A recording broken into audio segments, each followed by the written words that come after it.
Yeah, we'll go the old-fashioned way now. Yeah. Hey, it says we're live. The counter's on. It's just kind of odd. So, not too sure if we are back on yet. Yep. My I just got a notification you're live.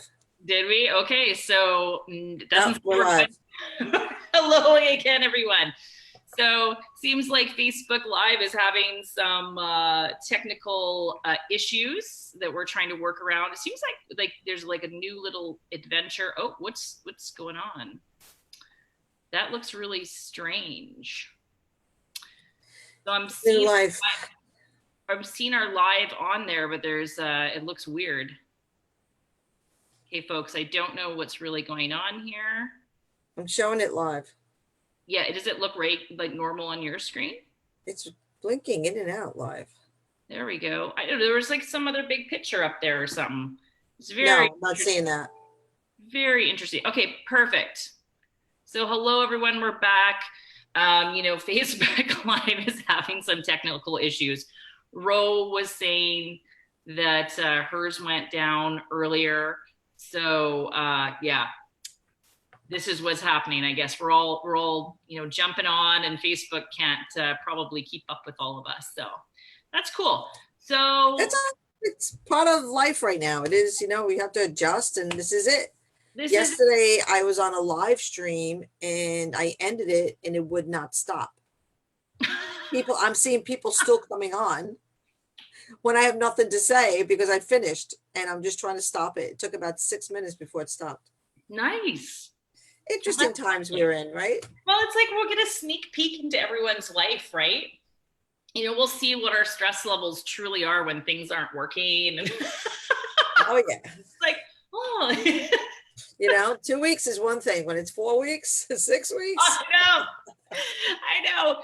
That's just like, I mean, like, everything was going really good, and then those the last couple days, I'm just like, man, like I'm starting to feel a little stir crazy. Like, Sounds like you need a good dance. well, good dance, lots of walking, lots of outside time. It's just been like, me and the kiddo, like, her dad really wants her to be doing, homework and stuff right now. And this morning she woke up. I don't know how many people kind of know this, but my daughter's autistic. I'm autistic as well. But, there's a lot of like, autistic children really feed off of routine really well. So it works really well, that structure and routine. So, I mean, this is like, like she's doing so good given Wow. that, I mean, her school has closed down now. Like, I don't know how it is in New Jersey, but they're not opening the schools back up probably until September or whenever. It's an unknown date. The schools will be Yes, it's an unknown date. exactly. So, she's not going to, so she's out of her regular routine. We're basically stuck in our house. Thank God we have a yard. I don't know what I'd do if we were in an apartment. And, and we're kind of alone. So she's like not having her play date. She's not, like, yeah, it's crazy. Nothing is normal for her. I would think autistic children are having a very difficult time with this because everything is, because I know I'm very familiar with that structured environment and everything's done. It's like, oof. Yeah, I mean, thankfully, I've not kept her environment super structured. So it was really like having experience of autism myself. I did things differently than a lot of other parents and just really navigated things like when she was small, like actually making sure I brought her out to the mall, making sure I like put her in like these sort of socially adapting situations Right. with just a lot of love beforehand and then like a lot of like quiet time space Afterwards. after, right? So that she kind of Cool. had this sort of little nurturing end on both sides. Right. But I mean, people are like, oh yeah, you have to do that for your autistic child. But realistically, like all kids really benefit from having, that sort of real love and support around stressful events and things like this, right? So It's what true. we do with our It's true. all our It's like, children, really. I remember, like, because my kids are adults now, so but I remember when I would work from home and my kids were young, and some boundaries that I had to put into place. And I said, when they got home from school until dinner was going to be their time. Yeah. And I said, and I thought it was going to be through the evening. And before I was giving up, they were giving up, and they were like, they were on their own. They wanted to play. They were like, okay, mommy. That's like, all they wanted was some of my attention for like an hour. We Yeah. think it's like they want our attention for the whole day, and they really don't. They No. just wanted to know that we are there for them, we are caring for them, we are paying attention to them. And then once they felt that, they were like, all right, I'm gone. I'm like, put the TV on, I don't need you anymore. It's like, Yeah, it's so interesting, right? I mean, if your children are verbal, I mean, one of the things that a mother shared with me once that I thought was so brilliant was she's just like, I has asked my kids, what's important? What do you want? Like, because she was, trying to do all of this stuff and really not getting half of it right. I And yeah, actually, one of my clients is a autistic mom who coaches autistic moms, yeah, and I helped her build that business up. And her big turning point was her son is nonverbal, yeah, and he can't live at home right now. But at the time, she was doing so much. She's a high nurturer, so she was doing everything. And he finally like tapped on the computer, like, stop. Like she finally asked what he wants, and he was like, I want you to stop. It's like you're stressing me out. yeah, like yeah, right. And So she like realized, it was like, oh my God, it's like I'm making it worse for him. It's like I'm not helping him.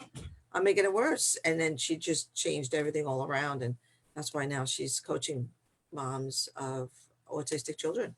yeah, I mean, what an important Nonverbal. thing to say too. Like what you're saying is so true. I think of all relationships, because we sort of put the focus on marriage. So I'm going to like pull it over to this with this Yes. little Yes. lean Perfect. in. And how many people are doing that in their romantic relationships too, right? Where they're like in this doing mode and they're in this assuming what their partner wants, and they're in this mode of like, especially your high nurturers, right? Yes. Just and then maybe being raised in a household where that was the expectation, where you were expected to know what people around you wanted and attend to their needs before they vocalize them. I mean, that was normal in my house. There was no like, oh, express what you want and use your voice. And I mean, that like did not exist. Like, it was just like, you should just know what everybody wants and needs and attends to them, right? And so, when I, got married, I mean, that's where I was. I was just in this Yeah. place of like trying to take care of everything, and it sucked. I got Right. burnt out. I got tired. And You who know, was taking care of you? well, exactly, right? And Yeah. so, I was interested to have this conversation with you because you have been married how many years? 34. Excellent. Congratulations. Thank you. Yeah. And so, I thought it'd be really fun to have you come on here and tell us, like, from, just being an everyday, amazing, fabulous woman that's been married for over 30 years, like, how, what is it that kept your marriage alive? What is it kept it together? Like, what would you contribute, um, you know, those 30 plus years of marriage to? And I mean, maybe they weren't all great. Most people that I No, talk to. they've been pretty much good. We never gone through any period where I would like, I want to leave you. I mean, like maybe for like a couple of months, but nothing like major and long terms. And maybe it's definitely there have been certain days It's of a that, couple days, couple months where you're like, couple of months maybe. Like, and I was like, oh. And that actually, when that was happening, is actually he was going through a depression, yeah, and it was like he was changing his personality, and I just really wasn't accepting that. And then I was just like, well, if you're going to be this negative, I'm like, I'm just out of here. It's like, yeah, yeah, but I think the first 8 months we were married, we did not have children. So we were out having a good time. We were playing, and we got married only after knowing each other about a year. So, which is really odd. And again, and I got married late. So at the time when we got married 34 years ago, everybody was getting married at 22, having their kids at 22 and a half, you know, and I was 28, he was turning 30. And then we decided not to have kids for 8 years. We decided, it wasn't that we couldn't have them. We yeah, decided because we were just enjoying each other's company. So we really found things that we love to do together. You know, we love going skiing together. We love cooking together. We love doing things together. So I didn't have that relationship where on Saturdays he went off to golf and, you know, and then I would go out with the girls and we would always go separate ways. And then maybe on Saturday night, we would go out to dinner with some friends and that's the only time we're together. Okay, yeah. You know, my husband and I, we cooked a lot together. So And you I can think, have like rituals together, it almost sounds like. yeah, like being in the kitchen together. Well, we enjoy each other's company. Well, that's excellent. So I mean, and I mean, something that you just kind of say, and I'm sure people are like, yeah, well, they got married, but that is a really important thing. I mean, I think a lot of people can be in a place where they don't enjoy. yeah, so you have to company. find that common, you have to find those common things that you enjoy doing together. And one of the things he says, he makes me laugh, and he always tells me, he goes, the day I stop making you laugh is the day when I need to leave. And so like, and still now, if I laugh at something he does, or he makes me laugh, I'm like, see, that's good. I'm still making you laugh, you know. And and we have good sex together. I mean, I can say that here, right? Oh yeah, totally, yeah. So, yes, thought so.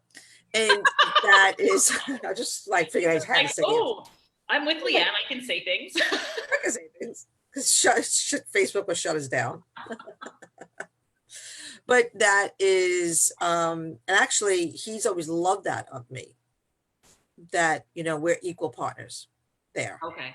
And and it's the same reason why he loved when I was on Wall Street and breaking glass ceilings and then I started making more money than him. That didn't bother him at all because he felt that it was less pressure on him. Right. And he felt like I wasn't the one that always had to do everything. He enjoyed that we're both contributing. We're both contributing together. And he really enjoyed that. And he's actually like, we're actually opposite of typical male and female. He's the one that's really the super thoughtful, the super caring. He thinks of me for everything. I mean, that's why I'm like, he's like my personal assistant that I need. Because otherwise my life would be in shambles. And he's always like, he's the one who's reminding me, did you forget your keys? You got your pocketbook? You got your phone? Did you remember to do this? Did you do that? And like, he keeps me in check, which I need. So right. He fulfills me in areas that I lack, and I fulfill him in areas he lacks. So that makes it really work as well. And how did you guys kind of figure that out? Like, how did that sort of blossom in your marriage or in your relationship? I don't think we ever figured it out. It just happened. It just kind of organically happened then. It just kind of like organically happened. But, I do, my daughter now, she's 26. When she was getting as an adult, when your daughter becomes an adult, they love telling you everything you're doing wrong. They love that. So she would start to be like, you need to pay attention to dad more. Like, you're stuck up here in the office, like stop working in the office and like go pay attention to dad and do that. Like, and then I was realizing at times when she was right, because sometimes like you forget and then he was, not saying anything, but I could see there was a time when we were kind of like maybe losing our umph, losing that juice. Yeah. And men just want to be respected. And they want to be, so when I started recognizing that, when I was aware and I started realizing it and I started paying more attention to him, he started turning around. Right. And then, and he needed that. He needed me to fuel him. So like, he likes my energy and he's very high energy too, but he likes my energy to fuel him. So now I know that, so I'm just paying attention. So it's kind of like, I guess over the years, you start to realize what each other likes and dislikes. Yeah, that's sort of what I was wondering. Like, did it happen? And, he's just like, wow, this is fabulous. Thank you. Like, I really need this. Or did you just kind of see the results is what I'm kind of hearing? Yeah, you just kind of see the results and I know when to walk away from him. So you learn those little things. It's like, he knows when to leave me, like, because I'm the one that's not the complainer. I'm the one that will just be like, things happen and because I could go be in one ear, out the other type of person. So it doesn't affect me. So I'm not the one that's always complaining. And he would say that to me sometimes. I'm glad you're like not like this, like what he would think all the women are like, complainers and whiners and all this. And he's like, I like that. But since I'm not like that, he is, and he is. He's the complainer, which is the ironic thing. He's the one that sees everything and will voice it like loud. And I know if he's in a good mood, I could talk to him. And if he's not in a good mood, I just walk away. I just walk away and I just let it go because I know he's just not in his right frame of mind at that time. So I'm not going to take it personally. So you don't take it personally. You just walk away. And then when you guys sort of come back, you come back. Yeah. And if it gets like really bad, then it's like, we need to have a talk. Yeah. We need to communicate about it if it's something that continues. Right. So then you're going to bring some like conscious communication into it and be like, hey, right. This is what's happening. How can we deal with this?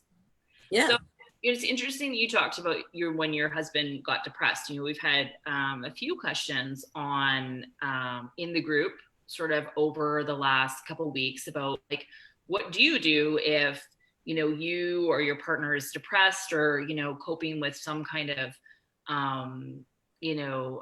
mental issue at the time. And so how did you guys really navigate that? How did you sort of figure what happened with him is he had a medical issue and he was in a lot of pain and he said he had some spinal surgeries. Yeah. And he had to leave his job. And so he was like home. A lot of change. So he was taking a lot of medication and then he started getting dependent on that medication. Yeah. So, and then I had to step up and be like, you're just not the right person. You're not the same. You're not, you need to stop this. And it was tough because like, I felt like he needed outside help, but he was refusing for help. And then right. I was, oh, what do I do? Like, how do I, but I think it was just a lot of love and a lot of my daughter loving on him and recognizing and helping him to realize that you're being codependent on, on these pills. This is not good. You need to start weaning off. And then he started doing where he was drinking beer every day and he's drinking wine every day. And that wasn't helping. And what was happening with him is his blood sugar was just spiking and lowering throughout the day. And so when his sugar was low, he'd be like, I was calling him Dr. Jekyll and Mr. Hyde. Date right. myself. But it was like a manic, what do they call manic depressant, where it's like you're up and down. 1 minute he's happy-go-lucky, the next minute he's like screaming. And finally getting him off the medicine again and realize I was like, you need to find you need to find something to do for yourself. You need to find something you love. You can't just be watching TV all day.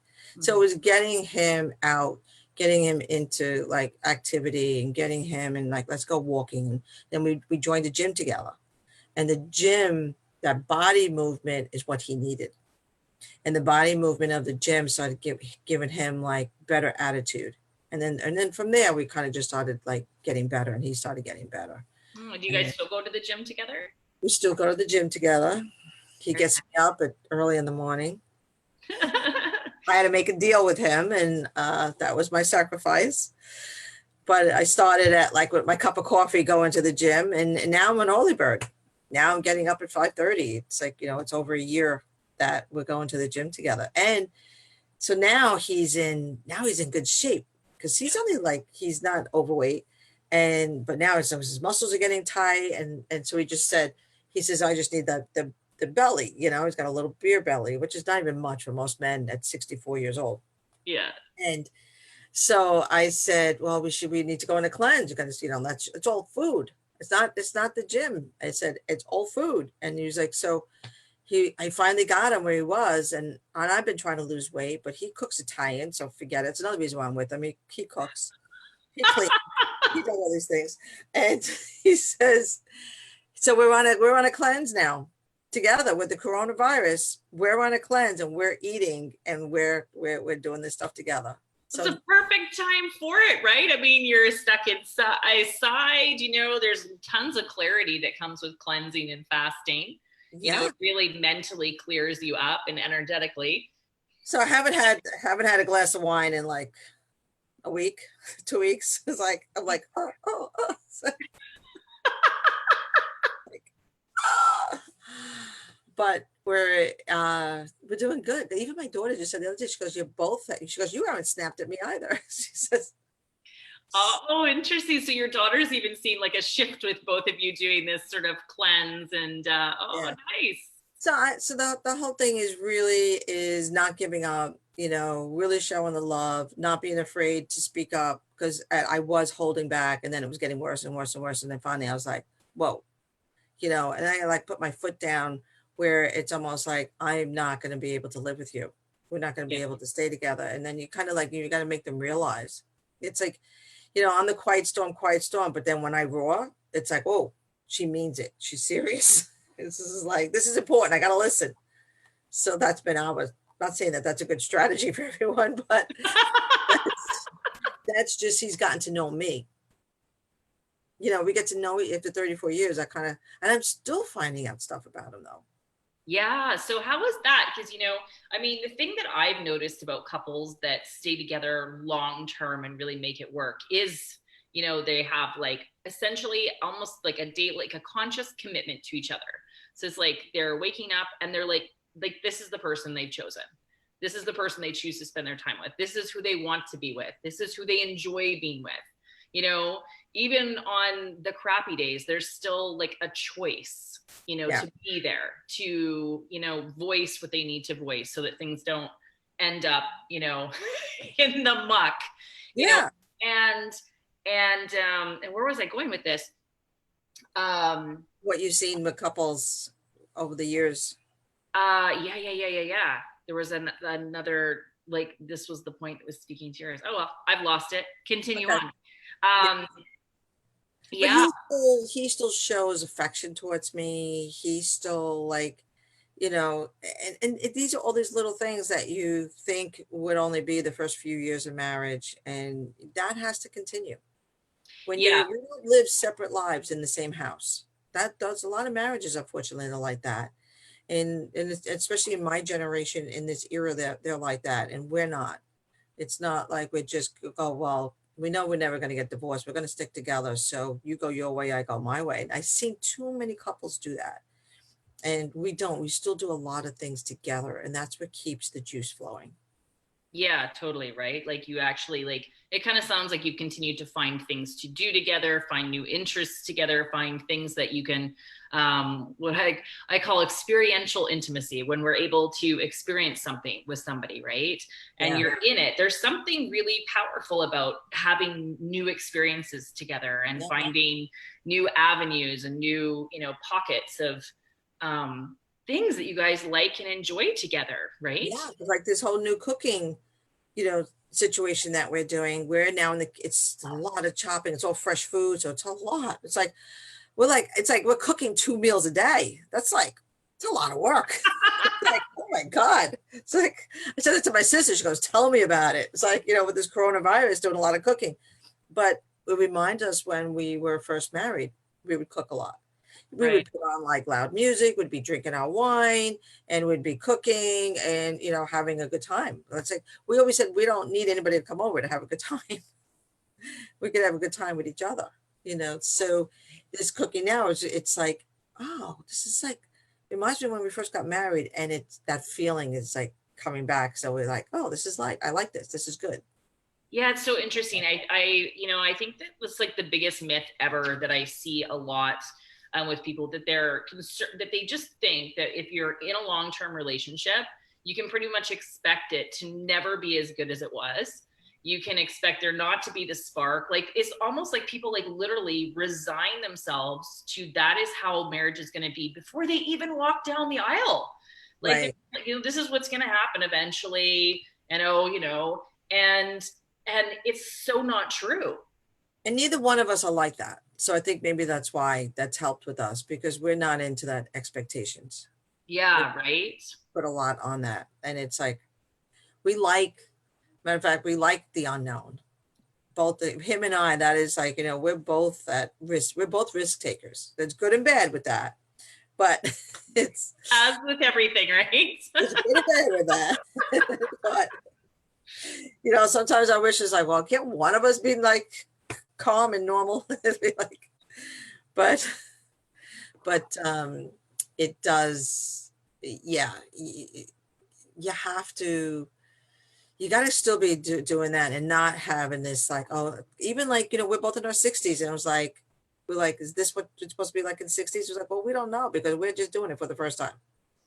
I can't look at my parents when my parents were in their 60s. They were freaking old. I Well, mean, yeah, right. so I go to Whole Foods, and so I'm jumping into my age now because I now can go to the store the hour before it opens, and it's 60 and over to get your food first.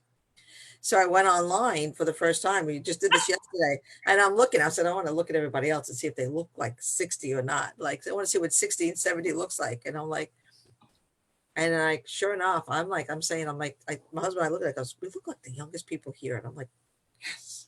It's like, but, you know, Yeah, that's such an interesting thing too. Like, I think that's another thing that comes with a lot of for women and men and couples is they expect their health to decline. They expect their sexual energy to decline. They expect that all to happen. And it's so interesting because one of the biggest blessings I think I've ever received in the work that I do, and particularly the sacred sexuality and the tantra work, is getting to witness these women, 60, 70, 80 years old, and men that are just like, I mean, they look young, they're vibrant, they're, like, because they've decided that like they are going to be, enjoying life and they love life, right. and they're experiencing it, and they're just not giving into these ideas of age and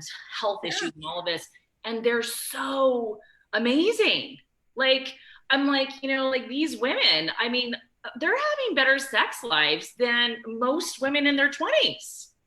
And a lot like, so like, I know like with some women that are older that, and this wasn't me, but they were like, they held in because of that generation and they didn't enjoy. And now they reach their 50s and 60s, and it's like they're finally letting it out and they're finally having a really good time. But I read, all I had to do was I read, it says the more sexual energy, the more you have, the more intimacy you have, the less you'll dry up. And I was like, all right, that's the answer. It's like, and I was like, okay, so this is like that. And I think that's why, because they had the expectation that, oh, we're in our 60s now. This is over in our life. Totally. Our They, beliefs are huge. I mean, they dried up, and it's like, like, no, because it's not. It's like, so, we are, the reason why I want to lose the weight and why we want to be in our top shape, because the more older you get, the more you want to be in vibrant shape and life. It's like the more important that is. yeah, It was for vain reasons when we were younger. Now it is for, no, this is for our energy. This is for us enjoying our life together. yeah, yeah. So yeah, and that's important. Beautiful. Well, thank you So so I hope I much. gave some good answers and advice. I don't know. Well, this is the thing, right? So like when I, decided to do this, I'm like, I want to bring on other professionals. I want to bring on just regular people. I want to bring on, we had a Julie Blue, who's a singer. We've had comedian, because all of these experiences can benefit others, right? Right. People can sort of pick. I always say to people, you choose the truths that you learn, right? Because anybody is gonna, they're gonna teach you things, and there's gonna be some stuff that you're gonna resonate with and is gonna work for you, and that's your Right. truth. And there's gonna be some things you can just let go of, right? Yeah. And nobody really is a full expert on anything. Yeah. Everybody's All the learning. answers. Everybody has their filters. Everybody has their issues, right? Right. So Exactly. I think that, everybody is a teacher in a way. As we walk around life, we can see bits of ourselves, bits of Right. experience, bits of wisdom in everything. And if you think that you can walk by someone and think that there's not something that you can learn from them, you're probably, like, I kind of think that's a bit egotistic. Oh, okay, sweetie. See? I'm It's just our time. I'm just about done. Do you want to say hi to Ro quick? You want to say hi quick? I'm just finishing. Yeah, you want to say hi? Yes. Hi. Hi. Hello. Having a good day? Yeah. Good. Mommy, what is that? Well, that's the whole Facebook thing. What is that? It's like there's an ad here for the great courses. I don't know. There's people's birthdays, whoever's online. There's everything here. There's everything. There's a lot of stuff to look at. Yeah. Okay. Well, thank you so much for being on today, Ro. Really appreciate it. Thank you so much for sharing from your heart and from your soul. And it was a pleasure. Thank you for having me. And this is not something I normally talk about, so it's been a great break because I've been talking about business. Like, it's way too much. So it was a good break to talk about my marriage.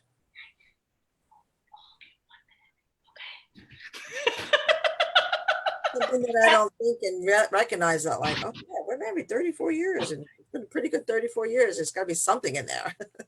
Well, exactly, Yeah, right? Appreciate it. And I mean, the fact of the matter is that, there's bumps and valleys and learnings and all of that. Like none of us really get set up. I mean, I hope this changes for future generations. I mean, part of the work that I do is, talking about how important it is to educate our kids. Right. Because if we educate our kids on how to have healthy communication, how to have healthy boundaries, how to speak up for themselves, how to be empowered, how to, have awarenesses, how to deal with their big emotions, how to deal with triggered states in a way that is powerful and opens up to a transformative place versus being the thing that contracts you, right? I mean, Absolutely. If our kids had those tools, like in like the early years of school before where they could use them in their own homes with their own families, even if their parents aren't teaching them these things. Because we're 3 strong generations of entrepreneurs in my family. My mom's 90 and still working and doing things, and when I prayed to God to give me a boy and a girl, because I want a girl to raise a powerful girl. And then I want a boy because I want to have at least one guy I know that I totally respect me. And she's 26. She's running her own nonprofit. She's doing amazing work. She's like a miniature Mother Teresa, but she's got boundaries. She's so caring and giving, yet she's got so much boundaries, which you don't see in caregivers. Yeah, totally right. And because I've raised my kids to be very independent. I raised them to follow their passions. I raised them against what a lot of parents were doing back then. And, and I have 2 very good, solid adults now. So, there's a lot to what you're saying. It really starts with us. And, I didn't smother them.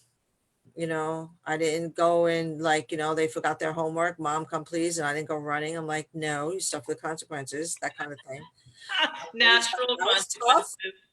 I was tough in a lot of ways, but I was tough because I had loved to know that this is the time to learn that toughness, and not when you're in your 20s and 30s and having to be like us, going back to therapy to kind of figure it out. Oh, totally. I mean, natural consequences when you're young, it seems like, I don't know. I mean, we have that term in our house, is this natural consequences. It's like, Mom, I want to do this. Well, I would advise against that. Well, no, I really want to do it. Okay, well, that's cool. You can see how that works out for you. Yeah, and then they don't believe you. And then when you do, you're like.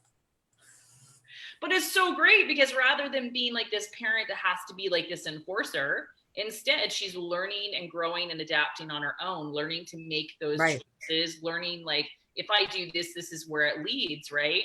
Versus, yes, being sort of put into a container where, yes, now they're released in their 20s. Or, whatever age they're leaving home at. They go to college and they go totally wild because they're like being released, and then all of a sudden they're free and like, it's like, no, like my daughter released when she was 13. Like me, I was 8.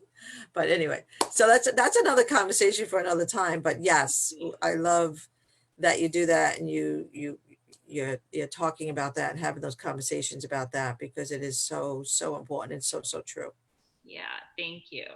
I mean, my husband and I, to be real quick, talk about the husband again, and because we were partiers, to be honest, in those 8 years we were out there, we were having a good time. I was making a lot of money on Wall Street, and this was the '80s, so we were out partying, and it was like, so one of my kids once said, one of my friends said something, and I got a little insulted, but she was like nobody expected. We have the two most productive, successful kids out of all my friends.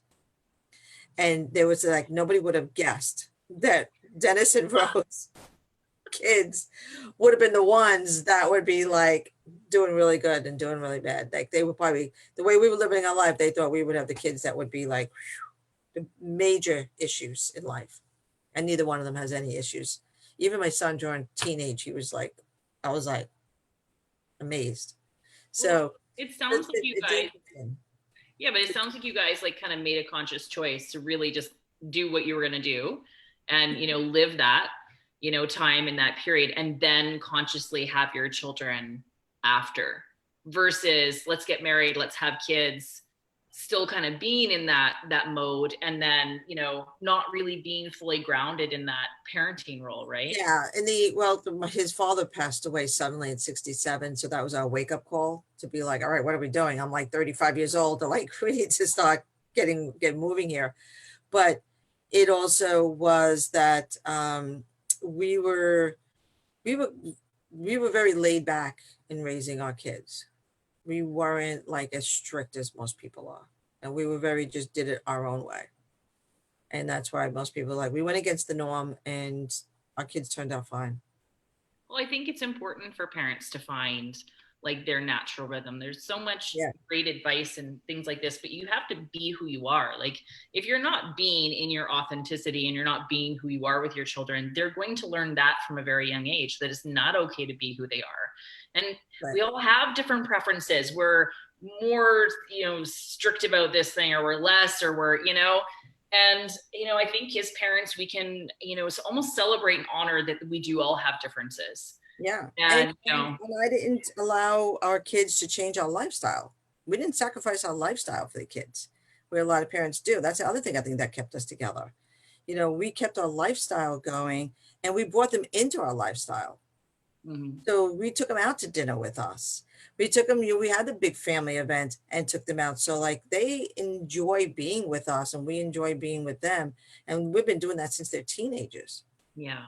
So, we didn't be like, oh, you're a kid, so like, we're only supposed to be doing this. No, we're two human beings, and we're connecting, and we love each other. So why shouldn't we allowed the friendship to happen. Yeah. A lot of parents they get confused as to where do you draw the line between parent and friend. And, and they're very afraid to like, don't be your kid's friend. And not that I was going to be their friend, but we did enjoy we enjoy going out to dinner, like just the four of us. Yeah, like it sounds like you are creating a connected personal relationship with your children. And my husband's one rule was no matter what, we always had dinner together. So when everybody was going all crazy and stuff, we still had the dinner. It's a good rule. I don't know, like they say that's better, and I guess it does, but like I guess it's sometimes it was like with them with their phones at the dinner table, and it's not like we were having these great conversations. I'm like giving you this. Don't think it was like this, like, pastor and their kids and having these like deep conversations.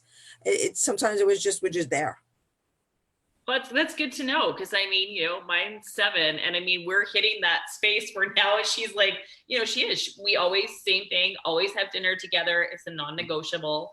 Right. And some days, I mean, we're just kind of sitting there.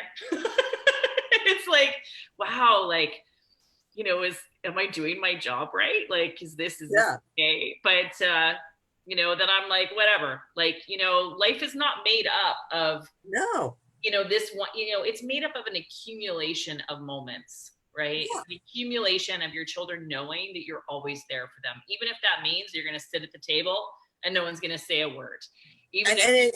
Or my husband is like, well, how come you didn't do this? Why you didn't do that? And then it'd be like, oh, like, You know, it doesn't always have to even be necessarily like positive, but together. So, because I think you start recognizing this is family. There's good, there's bad. This is what unconditional love is. Totally. Yeah, This is what totally. unconditional love is. It's like we don't always, it's not, it's not, what is it, the Waltons? Like, it's not like, the Prairie family, like, like that. But it's like, this is real life. And this is what's going to happen in your real life. And this is what's going to happen in your relationships. Totally. And I think that's a So, really good point, because when you teach them that emotional range and things like this is normal, then they're not going to go, get married or, go into a future relationship. And all of a sudden, somebody has some emotions and they're like, oh my God. Right. right. Everything, Yeah. everything does not dissolve in that moment, or you don't have to ignore it, or you don't have to, right? Like you can just be with people in their emotions. Not going to always be blissful. Yeah, which is really, I've noticed it can be very difficult for people. I mean, it was difficult for me. I was not raised in a way where that was normal. And so when I started being with people in their depths, right? In their depths of sorrow, in their anger, and they're just being with them. It's literally being present. It's not Right. about fixing or anything like this. It's just like, I'm going to be here, you know, because I love you. And Like, that's it. even now when my husband, because he's retired and I'm working, it's like, even if I have stuff to do, even if he's downstairs and has TV on, if I take my computer and sit with him in the room and with that little conversation, I found out that that's enough. But if I'm always up in my office and Yeah. he's completely down, he doesn't see me, and we don't even have that little back and forth, he feels isolated. Right. Like I was thinking that, I could get any work done, or I have to be there and we have to like have a conversation all night and blah, blah, blah. I'd have to watch his sports and all this stuff. But no, it's just sometimes just being in the room in the vicinity. And now there's no sports. So it's like, oh, but sometimes just being in that vicinity. So that's another point, that like little things that I've recognized that like I would think I needed to do all this for us to be happy. And it really wasn't. It was really like little things, and it was like just being in the same room, not even talking to one another sometimes was enough. Right. Yeah. Interesting. That's true. It's All right. Okay, love. For hours. I love it. Yeah. Good night. Have a beautiful. Bye. Yes, we're having a nice afternoon. Yes, good afternoon. Good afternoon, good evening, wherever you Dinner are. time for me. It's dinner time for me. Okay, enjoy. Thank you. Take Bye-bye. care. You Bye, too. everyone.